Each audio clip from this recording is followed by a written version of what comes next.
কোনো কিছু প্রশ্ন করলে হাসে, কোনো কিছুই করলে হয়তো অন্যভাবে বলে। স্টিল ডিভোর্সের পরেও এখনো শ্বশুর শাশুড়ি বলছে আমার মানে সেই জায়গা থেকে, এবং তাদের এই সখ্যতাটা যে গড়ে তুলছে এটা কেন ক্লিয়ার হচ্ছে না। অপু বিশ্বাসের দ্বিতীয় বিয়ে নিয়ে বুবলিকে জিজ্ঞেস করা হলে বুবলি বলেন, অপুকে কিছু জিজ্ঞেস করলেই সে তো কিছু বলেই না, উল্টো এড়িয়ে যায়, আবার হাসে। আমার মনে হয় আলোচনায় থাকার জন্যই সে দ্বিতীয় বিয়ে করার অভিনয় করছে। বুবলি এমন তির্যক মন্তব্য শুনে অপু বিশ্বাস বলেন, কি আলোচনায় থাকতে চাই আমি? সেটা তো আপনারা বলবেন। আচ্ছা, কে থাকতে চায়? মানে এই উদ্দেশ্যটা কি আমাকে করে করা যে এটা আলোচনায় থাকতে আসলে- চাই? এটা আসলে আপনাদের দুজনকে কেন্দ্র করেই করা। ইস, ওনাকে আমার সাথে মানে এসব হচ্ছে গিয়ে। অপু বিশ্বাস আরো বলেন, আমি তো বুবলিকে নিয়ে কিছুই বলছি না, তাহলে বুবলি কেন আমার ব্যক্তিগত জীবন নিয়ে নাক গলাবে?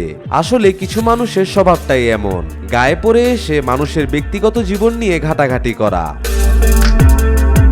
এরা কিছু মানুষ আছে গায়ে পড়ে নিজেদেরকে প্রেজেন্ট করতে চায়, তো সেটা কোনোভাবে কিন্তু এড়ানো সম্ভব না।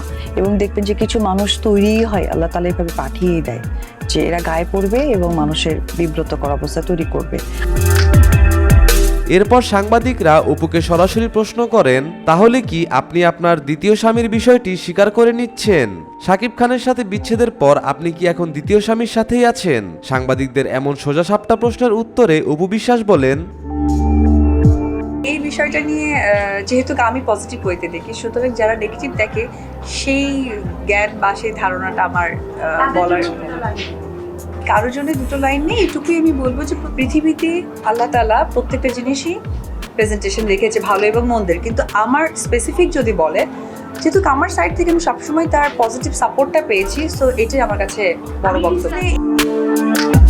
দ্বিতীয় বিয়ে নিয়ে অপু বিশ্বাস আরো কিছু কথা বলেছেন, চলুন আমরা তার পুরো কথাটি শুনে আসি। ডিভোর্স হয় স্বামী স্ত্রীর মধ্যে, তো আমার কাছে ডিভোর্সটা শুধুমাত্র তার আমার মধ্যে, বাচ্চার আমার না। যার জন্য আমি SMS এর মাধ্যমে হোক বা পরিচিত লোকজনের মাধ্যমে হোক আমি ছেলেকে পাঠাতাম যে ওর বাবার ফিল্ডটা যেন বুঝতে না পারে। হ্যাঁ, অনেকের বাবা তো দেশে বাইরে থাকে, সো কন্টিনিউ দেখা হওয়ার দরকার নেই, 2-4 দিন পর পরকে দেখা হতে পারে, এবং ছেলেকে নিয়ে যেন কোনো খাতা কলম প্রেস না আসে। এটা আমার জন্য যতটুকু লজ্জা ছিল ওর জন্য এটা কষ্টের হবে। তো এই চিন্তা করে আমি সব কিছু একটু ম্যাক্সিমামই আমার মতো করে পজিটিভলি নিতাম। তো একদিন আমাকে একটা সাংবাদিক বললো সে বাচ্চা দেখতে চাচ্ছে, তার জন্য সে পাগল হয়ে গেছে। খুব ভালো কথা, ওকে ফাইন। তো আমি তখন এফডিসিতে একটা শুটিং হচ্ছিল একটা সিনেমার। তো আমি বাসায় যখন তাকে পাইনি, কারণ আমি আমার শ্বশুর শাশুড়ি বা আমার বাড়ির ওরা যারা, তাদেরকে আমি মনে প্রাণে বিশ্বাস করি না, কারণ তারা আমার জয় পেটে থাকতে, মানে আমি জয় হবে তখন তা জানতাম না, ও পেটে থাকতে তারা আমাকে কখনোই পজিটিভলি একটা টেক কেয়ারের ব্যাপারটা সে করতো না। এবং ওর মা বা ওর বাবাকে আমি একজন মা হিসেবে বিশ্বাস করতে পারি না। আমার ছেলেকে যে কোনো সময় যে কোনো ক্ষতি করে দিতে পারে। ওই জায়গা থেকে তার প্রতি আমার 100% বিশ্বাস, বিকজ সে হাজার কিছু হলো বাবা। তো ও আমার যেমন তার প্রতি একটা ভালোবাসা বা একটা সাপোর্ট আছে, 100% আমার থেকে কোনো অংশে কম তারও নেই। ওই চিন্তা করে আমি বাসায় না দিয়ে আমি ভাবলাম ঠিক আছে, এফডিসিতে শুটিং, আমি এফডিসিতে নিয়ে যাই। আমি এফডিসি নিয়ে গেছি, মেকআপ রুমে গেছে, দেখা করছে, আসছে, এবং আমাকে যেটা বলা হলো যে বাসায় যাক, সে বাসায় খুব দ্রুত চলে আসতেছে। ওকে ফাইন, ওনার বাসায়? হ্যাঁ, ওনার বাসায় বাবুকে রাখতে বললো। আমি দ্রুত গতিতে খুব বাচ্চাকে রেখে, আমার কাজের লোকেরা যেহেতু খায়, আর আমার বাচ্চা তোদের বাসার কাউকে চেনে না, তার হাতে খায়ও না, তো আমার সেই জায়গা থেকে আমি বাচ্চাকে ধুয়ে আমি চলে গেলাম। আমার কিছু কাজ ছিল। আমি 10টার দিকে বাসায় যখন ওকে নিতে আসছি, এসে আমার কাজের লোকের কাছে শুনলাম যে দুপুর 3টায় আমি বাচ্চাকে ধুয়ে গেছে এফডিসি থেকে, এখনো পর্যন্ত তার বাবা আসেনি। তো অনেক কিছু আপনারা অজানা থাকেন। আসলে আমি এত বলতে চাই না, কেন কি জানেন, এত বলার মধ্যে না আসলে আমাকে মাঝে মাঝে বাঁচাল মনে হয় যে ও অলওয়েজ তাকে ব্লেম দিয়ে যাচ্ছে। আসলে আমার কিছু বলার নেই, আমি খালি এটুকুই বলি, আমার সাথে যেটা করেছে করুক, বাচ্চার সাথে যেন মিথ্যে বা নিজেকে ভালো প্রকাশ করা, এটা আসলে বুদ্ধিমানের কাজ নয়। কারণ আজকে নিউজ এটা রেকর্ড করছে, কালকে বাচ্চা যখন অরিজিনালি ফিল করতে পারবে, তখন কিন্তু কোনো পোর্টাল দিয়ে কাজ হবে না। এখানে আরেকটা ব্যাপার একটু আলোচনায় আনতে চাই, সেটা হচ্ছে যে যখন আপনি প্রকাশ্যে এলেন জয়কে সাথে নিয়ে, তখন থেকে এটা দেখা যাচ্ছে আপনাদের দুজনের মাঝখানে সাংবাদিকরা অ্যাজ এ মিডিয়া হিসেবে কাজ করে। শাকিব খান ছেলেকে দেখতে চায়, সেটা সাংবাদিকের মাধ্যমে আপনার কাছে পৌঁছায়, বা আপনি শাকিব খানের কিছু চাচ্ছেন, সেটাও সাংবাদিকের মাধ্যমে ওনার কাছে যাচ্ছে। যদি এরকম হতো যে আপনারা নিজেরাই নিজেদের সাথে যোগাযোগ করছেন বা পারিবারিকভাবে আপনাদের মধ্যে যোগাযোগটা হচ্ছে, তাহলে ডিভোর্সটা বাঁচানো যেত কিনা? দেখেন, একটা কথা হচ্ছে যে যখন একটা সম্পর্কের মধ্যে মানে সম্মানটা চলে যায়, সম্পর্কের অপর নামে সম্মানবোধটা চলে যায়, তখন সেই সম্পর্কে আমার মনে হয় যে কন্টিনিউ করাটা একদমই উচিত না। তো সেই জায়গা থেকে যেটাই আমরা করেছি আমার দৃষ্টিতে খুবই পজিটিভ কাজ হয়েছে। আর সেকেন্ড ইস্যু হচ্ছে যে যোগাযোগের মাধ্যমটা যে মাঝে মাঝে সাংবাদিক, কারণ সে জানে সাংবাদিকদের সাথে আমি কথা বলি বা বলেই যাব, বা তাদের কথা হয়তো বা আমি কখনো নাও করতে পারবো না, কারণ সাংবাদিকরা অসম্ভব ভালো মানুষ, তারা বরাবরই আমাকে সব দিক থেকে সাপোর্ট করেছে, এবং তারা না থাকলেও হয়তো বা এই পৃথিবীর মানুষ আমাকে সাপোর্ট করতে পারতো না।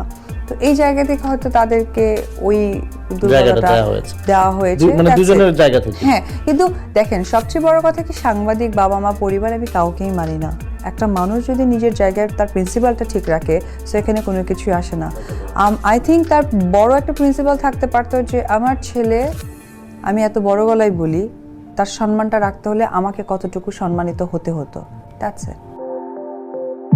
অপু বিশ্বাস যা বলেছেন ঠিক বলেছেন, কষ্ট করে কারো সংসারে থাকা যায় না। দ্বিতীয় বিয়ে করে অপু বিশ্বাস সঠিক একটি কাজ করেছে। তো যাক, আমরা অতীত থেকে একটু বর্তমানে আসতে চাই। আমরা এটা জানতে চাই যে আপনি যদি এখন বিয়েটা করেন, আপনার নতুন বিয়ের ক্ষেত্রে আপনি কেমন পাত্র চান? হ্যাঁ, ডেফিনেটলি একটা ভালো মানুষ হওয়া দরকার, ভালো মনের মানুষ প্রথমত কথা। আর প্রথমে তো আমি আগে কাউকে কেয়ার করতাম, এখন ডেফিনেটলি আমাকে কেয়ার করতে হবে, না হলে কেন পছন্দ করব? অবশ্যই ছেলে। আর একটা কথা হচ্ছে যে একটা গুড মেন্টালিটির হতে হবে।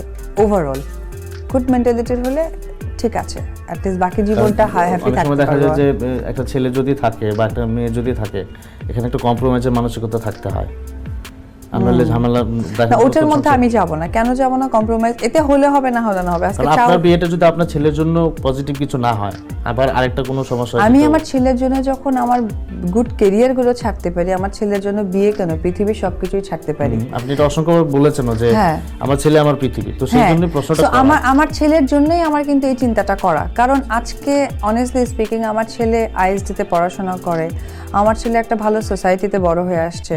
তাদের সোসাইটির যেমন অনেক শো অফ থাকে, কেউ আসে রেঞ্জ রোভার নিয়ে, কেউ আসে হচ্ছে গিয়ে একদম হামার নিয়ে। তো ওই জায়গায় আমাকে তাল মেলাতে হলে ভাই আমার অনেক সাপোর্ট দরকার। তো এখানে একটা বিষয় জানতে চাই, আপনার নতুন বিয়ের দাওয়াতের তালিকায় শাকিব খানের নামটি থাকবে কিনা? দেখেন, দাওয়াতের তালিকায় আমার পছন্দের প্রত্যেকটা মানুষও থাকবে, তার মধ্যে সেও বাইরের কেউ না, সেও আমার পছন্দেরই মানুষ। একদিক থেকে একটা ভালো সময় তার সাথে আমার কেটেছে, একদিক থেকে ভালো ভালো সিনেমাও আমরা উপহার দিয়েছি লং টাইম কাজের মধ্য দিয়ে। এখন যদি মনে করেন, আমি তো ডেফিনেটলি প্রত্যেকটা মানুষকেই বলবো যে সবাই সবার জায়গা থেকে আসো, কারণ সে এটাকে কতটুকু পজিটিভ নিয়ে আসবে এটা তার দায়িত্ব, এটা আমি বলতে পারবো না। আপনি বললেন যে তার সাথে অনেক চমৎকার সময় কেটেছে, অনেক সুপারহিট ছবি আপনারা দুজন একসাথে করেছেন। সেই জায়গা থেকে একটা সমালোচনা হয়, এটা হচ্ছে যে শাকিব খানের বাইরে আসলে অপু বিশ্বাস আলাদা করে প্রতিষ্ঠিত হতে পারেনি। আপনি এই সমালোচনাটাকে কিভাবে দেখেন? এটা সমালোচনা, এটা আমি মনে করি নিন্দুকদের মুখরোচক কথা। আমার কাছে মনে হয় যে আমি তার বাইরে কতটুকু পপুলার, এটা আমি একদিন টিভিতে বের হয়ে বুঝতে পেরেছেন। অনেক তো পপুলার হিরোইন হিরো আছে, অনেক তো রিউমার হয়, কয়জন ছড়ায়, কয়জন একদিনে বসে টিভিতে দেখে, কয়জন একদিনে বসে সমস্ত পোর্টাল ফেলে দিয়ে একটিকে হেডলাইন করে। তে আমি যদি ওরকম নাই হতাম, তাহলে এটা কেন